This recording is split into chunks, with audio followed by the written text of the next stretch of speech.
Hello and welcome to Heaven Knows Horror, and welcome to a new series I'm calling Movies of the Month.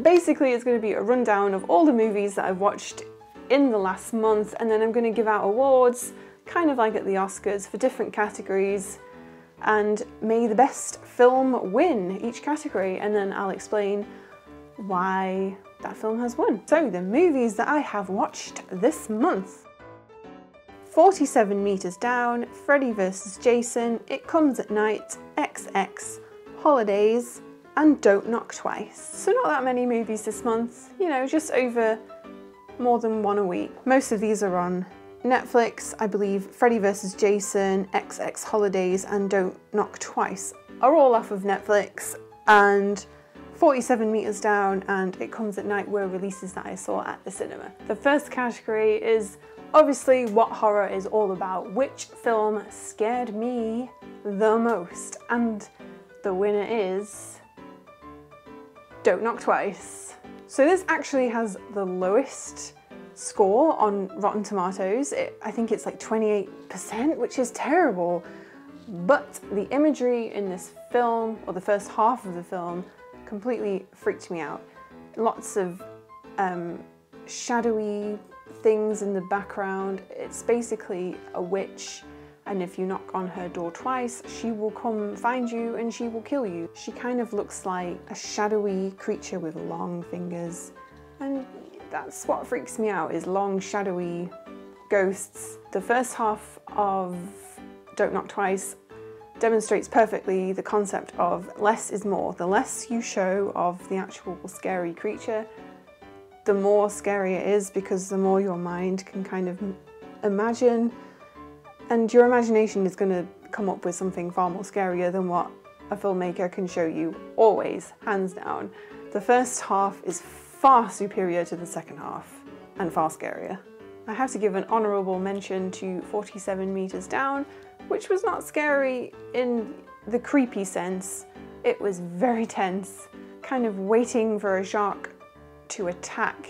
Basically what happens is they're in a shark cage underwater, and the winch breaks and they fall to the bottom of the ocean, and they're running out of oxygen and they have to get back up to the surface, but the shark's waiting for them, and it is very tense, and yeah, my heart was racing.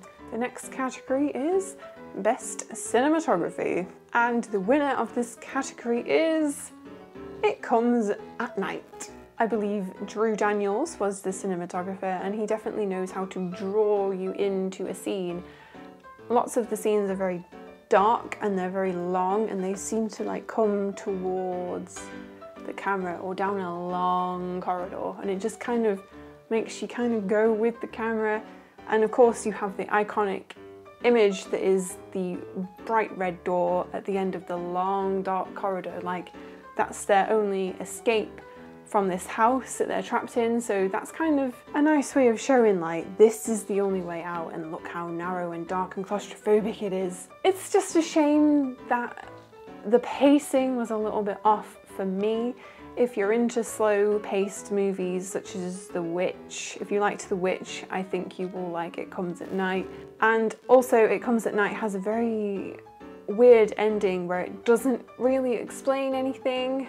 So I guess I just kind of wish that the pacing of the movie and the actual story matched up to how amazing the cinematography was.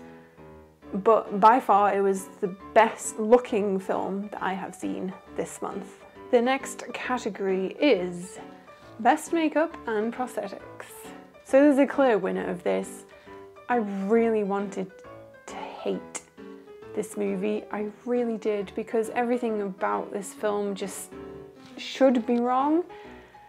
But the winner is Freddy vs. Jason, simply because of Robert Englund's transformation into Freddy is just amazing, as always. I mean, it's a full head of makeup, so any mistake or anything is going to be shown up, but it's always perfect. It's always been perfect. Ever since the first movie, Robert Englund has always looked fantastic as Freddy. I mean, he just is Freddy.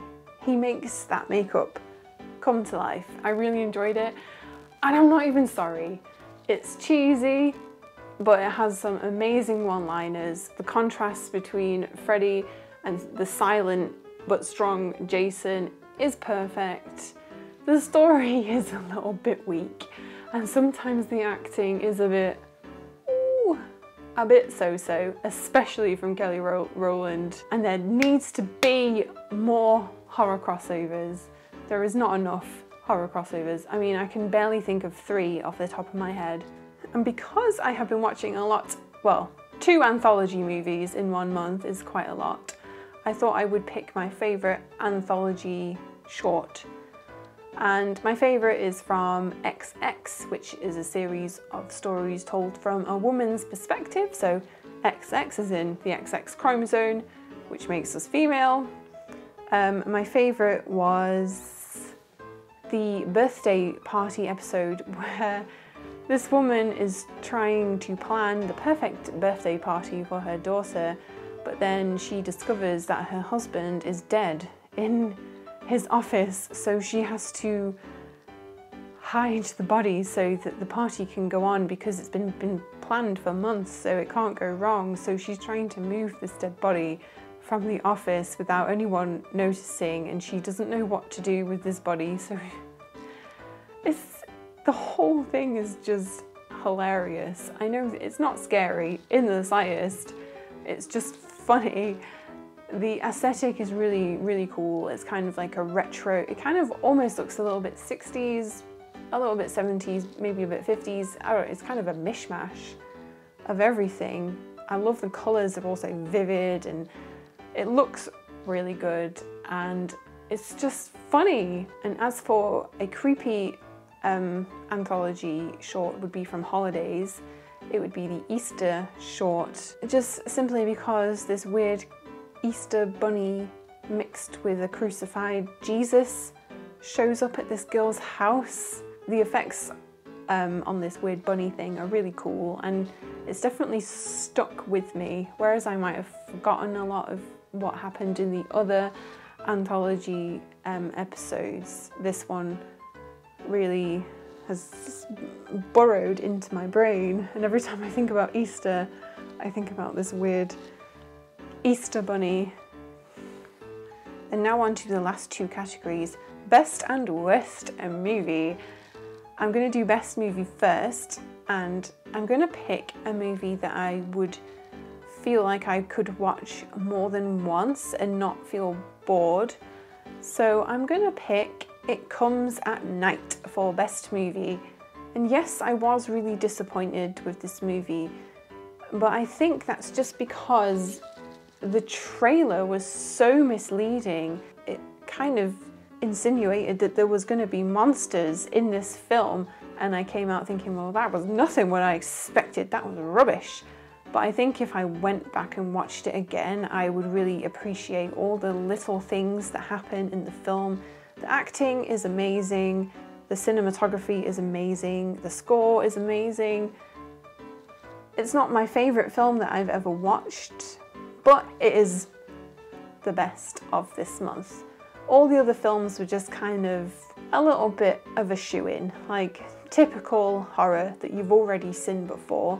It Comes at Night I've never seen anything like that, really. So it was fresh and it was exciting for me.